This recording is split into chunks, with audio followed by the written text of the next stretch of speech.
Professor सौम्यव्रता Chaudhary, ये school of arts and aesthetics में professor हैं। तो मैं अब इनसे अनुरोध करूंगा कि अपने विचार रखें और इस पूरे सेशन को कंक्लूड करें। Thank you thank you. Conclude करना तो बहुत मुश्किल है, क्योंकि एक तो ये विषय ऐसा है कि ये चलता रहेगा, इस पर बातचीत जैसा चमनलाल कर रहे थे कि सारी रात और कई रातें ये बातें होती रहेंगी। और दूसरी बात यह है कि अभी तक वक्ताओं ने जो बातें रखी हैं वो इतनी उसमें इतना कुछ है कि उन सबको मिलाकर कोई उस तरह से उनका एक निचोड़ आपके सामने रखूं, ये मेरे काबिलियत से बाहर है। तो मैं सिर्फ अपनी छोटी सी बात, और क्योंकि अब खाने का वक्त हुआ, उसके बाद इतना अच्छा प्रोग्राम का इंतज़ार आप लोगों को है, मैं बहुत संक्षेप में अपनी बात रखूँगा। मैं कल ही एक किताब पढ़ रहा था जिसमें ये लिखा था कि 19वीं शताब्दी के आखिर में और 20वीं शताब्दी की शुरुआत का जो क्रांतिकारी लक्ष्य और क्रांतिकारी काम अधूरा छूट गया है, वो सिर्फ अधूरा ही नहीं छूटा है, वो आज तक मुश्किल से शुरू हुआ है। अभी तो वो काम थोड़ा सा शुरू ही हुआ है और हमने उसे छोड़ दिया। तो वो 19वीं शताब्दी का आखिरी पड़ाव और 20वीं शताब्दी की शुरुआत को अगर ले लें तो उसमें अंतर्राष्ट्रीय पैमाने पर अगर कई इस तरह के लोग हैं जिनको आज भी हम याद करते हैं और उनसे प्रेरणा लेते हैं, तो उनमें एक सबसे सामने हमारे आते हैं भगत सिंह।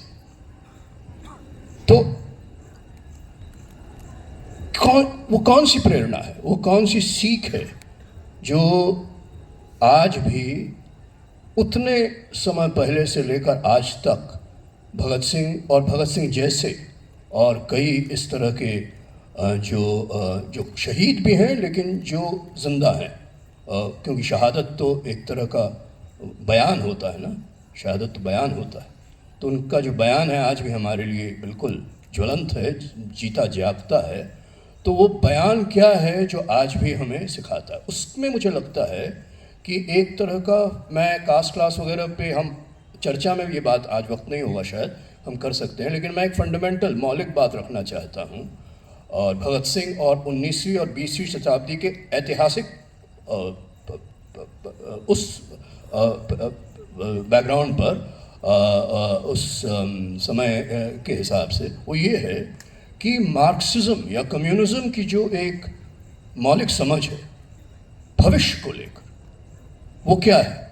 वो ये है कि क्रांतिकारी लक्ष्य है राज्य व्यवस्था का आखिरकार खात्मा, and of the state, dissolution of the state, withering away of the state. मुझे ऐसा लगता है क्योंकि आज का विषय राज्य की तरफ से जो रिप्रेशन है, जो शोषण है, उस पर है और उस पर हमें बात करनी है, और बाकियों ने इतनी ज़रूरी बातें कही हैं। लेकिन वो पर्सपेक्टिव जो है, जो 19वीं सेंचुरी रेवोल्यूशनरी प्रोजेक्ट और 20वीं सेंचुरी की शुरुआत तक का रेवोल्यूशनरी प्रोजेक्ट का हिस्सा रहा है, और हिस्सा ही नहीं रहा, लक्ष्य रहा है, end of the state as we know it. राज की जो समझ और जो कल्पना हमारी आज तक बनी हुई है, उसका खात्मा। मुझे लगता है उसे हम तो भूल ही गए हैं, लेकिन उसे फिर से नए सिरे से याद करने की ज़रूरत है। मेरे लिए ये आज बहुत अर्जेंट क्यों है, इसकी वजह है मैंने अम्बेडकर पे तो कुछ काम किया है, लेकिन अभी मैंने हाल में जो छोटी सी किताब लिखी है वो अंतर्राष्ट्रीय पैमाने पर गाज़ा पर है, इज़राइल और गाज़ा पर है। और आज जो इज़राइल कर रहा है वो सिर्फ इज़राइल नहीं कर रहा है, वो इज़राइल एक तरह से इस बात का प्रदर्शन कर रहा है कि आधुनिक राज्य किस हद तक जा सकता है, राज्य व्यवस्था की हिंसा किस हद तक जा सकती है, जो किसी की कल्पना से बाहर है, लेकिन वो फिर भी कर सकता है। उसके पास वो रखता है अपने पास ये हिंसा करने की ताकत। तो ये सिर्फ इज़राइल की बात नहीं है। भगत सिंह आज होते तो ज़रूर हमको सिखाते कि ये राज्य व्यवस्था, बुर्जुआ राज्य व्यवस्था और आधुनिक राज्य व्यवस्था की फंडामेंटल, मौलिक एक हिंसक प्रवृत्ति का एक तरह का जीता जागता प्रदर्शन है। तो इन दैट सेंस आज का जो सब्जेक्ट है स्टेट रिप्रेशन, मैं उसमें एक दूसरा अंग्रेजी शब्द repression is also expression, is also production of violence. Not only is it expression and production of violence, it's also an effort to normalize that production as if यही है, इससे बाहर कुछ नहीं है। तो मैं बिल्कुल मैं ये नहीं कह रहा हूँ कि स्टेट इंस्टीट्यूशंस जो काम शाहरुख कर रही हैं, जो काम प्रशांत भूषण कर रहे हैं और कई लोग कर रहे हैं, जो मतलब जिस तरह की फिल्में मैंने तो देखी हुई है, उमा की फिल्में इतनी हिम्मती फिल्में हैं, एकदम प्रेरणा का स्रोत है वो, ये सब ज़रूरी है जो स्टेट इंस्टीट्यूशंस का क्रिटिक भी करती हैं और उन इंस्टीट्यूशंस को अपने जिम्मेदारी का एहसास और उन्हें याद दिलाती है। लेकिन उसको भी मुझे लगता है, और मुझे नहीं लगता मैं ऐसी कोई बात कह रहा हूँ जिससे ये लोग इत्तेफाक नहीं रखेंगे, कि उसका पर्सपेक्टिव, उसका horizon in a sense can not be the state itself. In that sense truly क्रांतिकारी, सच में क्रांतिकारी उस फंडामेंटल सेंस में।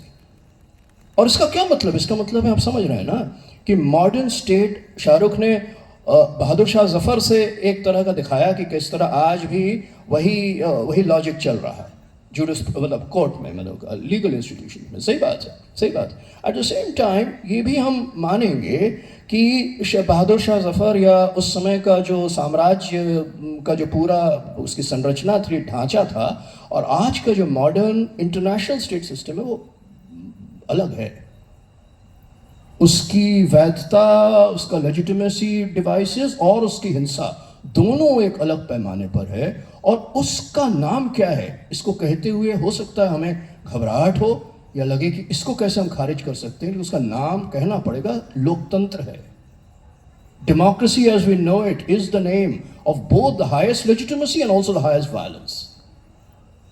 नहीं तो यूनाइटेड स्टेट्स और इजराइल मिलकर ये कैसे कर लेते, कैसे कर लेते? मैं ये नहीं कह रहा हूं कि डेमोक्रेसी अपने आप में अच्छी चीज है या बुरी चीज है, मैं ये नहीं कह रहा, मैं कह रहा as we know it in as a state system, what we call the democratic state, in that sense we need a renewal, revitalization of Marx's understanding of both revolution and the state. And Bhagat Singh would be our, in a sense, our own vehicle to understand that relationship in a fundamental way, while carrying out the institutional critiques with such courage that some of such people are in jail. हमारे यहाँ शर्जील, उमर, जामिया के लोग, वो बिल्कुल वो हिम्मत, लेकिन वो हिम्मत क्या है? वो हिम्मत दोनों चीज़ों में है। वो उन इंस्टीट्यूशंस में जाकर उनकी गड़बड़ियों को सामने लाना, लेकिन साथ ही साथ जहाँ भगत सिंह एक तरह का स्रोत है, प्रेरणा स्रोत है, कि उन इंस्टीट्यूशंस के पूरे लॉजिक के खिलाफ खड़ा होना। ये बात तो कॉलोनियल स्टेट भी समझता था, और ये बात आज का स्टेट जो एक तरह से जो स्टेट को हड़पा हुआ है, हालांकि इलेक्शन के माध्यम से ही सही, पार्टीज एक पार्टी है लेकिन पार्टी सिस्टम भी उसका हिस्सा है, वो इसलिए कभी कभी मुझे रोना भी आता है और हंसी भी आती है जब हर पार्टी भगत सिंह को बांट कर कहना चाहती है कि हम भगत सिंह, हमें भगत सिंह के नाम पर वोट दो। हर पार्टी करती है। तो क्योंकि वही बात मैं कह रहा हूं कि इलेक्शन के लिए आप कर रहे हैं, आप करेंगे, वो कोई रोक नहीं सकता, लेकिन फंडामेंटल स्टेट्स, भगत सिंह अगर एक क्रांतिकारी सोच का नाम है, तो वो end of this kind of state itself, उसको भूलना, और इसलिए नहीं कि सिर्फ थियोरेटिकली सिर्फ भगत सिंह का मामला है, मामला आज और अभी का है। जैसा मैंने कहा, तो दोनों तरफ, एक तो वायलेंस का खुला प्रदर्शन जो इजराइल कर रहा है, और दूसरा वायलेंस का स्ट्रक्चरल नॉर्मलाइजेशन, और एक तरह का क्या कहें, सोशलाइजेशन। तो अभी जो हुआ है इस सरकार, सही कहा प्रशांत भूषण ने कि यूपीए, टाडा, जेएनयू में 90s में एक पहली बार टाडा में किसी को अरेस्ट किया गया था, बाद में उसे दोषी भी ठहराया गया था, वो दूसरी बात, पर 3 दिन के लिए वो गायब था कावेरी हॉस्टल से। तो हम लोगों ने, कई लोगों ने एक मुहिम छेड़ी, हेबियस कॉर्पस फाइल किया गया, और वो 3 दिन बाद वो फिर उसको प्रोड्यूस किया गया। वो टाडा का ज़माना था। तो टाडा के उस ज़माने से जहाँ जेएनयू का एक पूरा वो उसका हिस्सा था उस लड़ाई का, वहाँ से लेकर आज तक। लेकिन फ़र्क ये है कि हाँ, जो प्रशांत भूषण ने कहा, शाहरुख ने कहा, बाकी उसको नॉर्मलाइज किया गया, स्टेट ऑफ एक्सेप्शन जिसे कहते हैं, उसको नॉर्मलाइज किया गया। और फिर ये बात सिर्फ हमारे यहाँ की नहीं है, ये भी एक अंतर्राष्ट्रीय पैमाने पर चल रहा है। इजराइल को ही आप देख लें, नेतन्याहू ने इस लड़ाई छेड़ने से पहले क्या किया था? वही चीज़ किया था जो हमारे देश में हो रहा है कि जुडिशियरी को कितना कॉम्प्रोमाइज़ किया जा सकता है। और उसके खिलाफ हमारे देश में उस हद तक तो शायद नहीं पॉपुलर प्रोटेस्ट हुई, वहाँ पर इजराइल में हो रही थी। ये और बात है कि आज वही इजराइल बढ़ गया है, लेकिन उस समय ऐसा नहीं था। जब नेतन्याहू अपने देश में जुडिशरी को कॉम्प्रोमाइज़ करने की कोशिशें कर रहा था तो लोग सड़कों पर उतर आए थे, जिस तरह हमारे देश में सीएए के खिलाफ लोग सड़कों पर उतर आए थे। लेकिन जैसी एक दूसरी घटना घटती है, जो 7 अक्टूबर पिछले साल घटी, तो एक पूरी स्थिति बदल जाती है। लेकिन जब स्थिति बदलती है तो वो स्टेट, और वो सिर्फ इजरायली स्टेट नहीं है, मॉडर्न स्टेट सिस्टम है, डेमोक्रेसी के नाम पर और डेमोक्रेसी के चलते वो इतनी बड़ी हिंसा करता है जो आज भी, अभी जो मैं बोल रहा हूं, कहीं हो रहा होगा, वो हमारे सामने लाता है। तो इन दैट सेंस ये दोनों तरफ हमें अपनी सोच को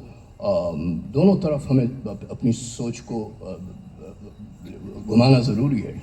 एक जो खुलकर वायलेंस स्टेट करता है और उसको किस हद तक ले जा सकता है, और दूसरा जो इस वायलेंस को इंटरनलाइज करता है, और सिर्फ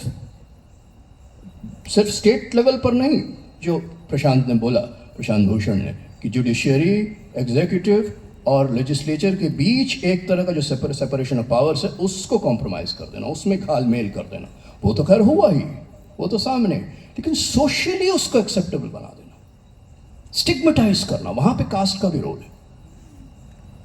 वहाँ पे एक तरह से जेल में जाने का मतलब है कि कहीं ना कहीं, फ्रेंच रेवोल्यूशन के बाद कहते थे कि सोसाइटी ऑफ डेनंसिएशन, प्रूफ की जरूरत नहीं है, डिनाउंस कर दो कि ये एंटी फ्रांस है या ये एंटी इंडिया है। तो डिनाउंसिएशन का लॉजिक कहां से आता है? कास्ट से आता है ना हमारे देश में, कि ये इंसान ही ऐसा है जो एक नीची किसी जगह का है। ये तो डिनाउंसिएशन हुआ ना, इसका कोई रियलिटी तो है नहीं, पर एक बार आपने बोल दिया तो इट्स अ टाइप ऑफ, जो हम जानते हैं अच्छी तरह, सेडिशन से लेकर हेट स्पीच तक, ये बात, it's a type of speech, it's a type of presentation of our thoughts in perverted and manipulated language. जो सबसे बड़ी त्रासदी है कि जो जुडिशरी, जो सबसे ज़्यादा तर्कसंगत इंस्टीट्यूशन जिसे होना था, वो भी उस सामाजिक और एक तरह से भाषा के स्तर पर जो विकृति आई है, उसमें वो भी फंसा हुआ है और फंस रहा है। कभी कभी छूटता है, लेकिन अधिकतर अब ज़्यादा से ज़्यादा फंस रहा है।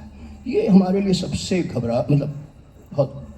तो आखिरी बात, इससे निकलने की बात, जैसा बिल्कुल सही चमन साहब ने बोला कि हम बात को निराशा में नहीं ख़त्म कर सकते। अगर भगत सिंह को याद करते हुए आज ये दिन है जो हम इकट्ठा हुए, तो मैं फिर वो भाषा या बोलने पर आता हूँ।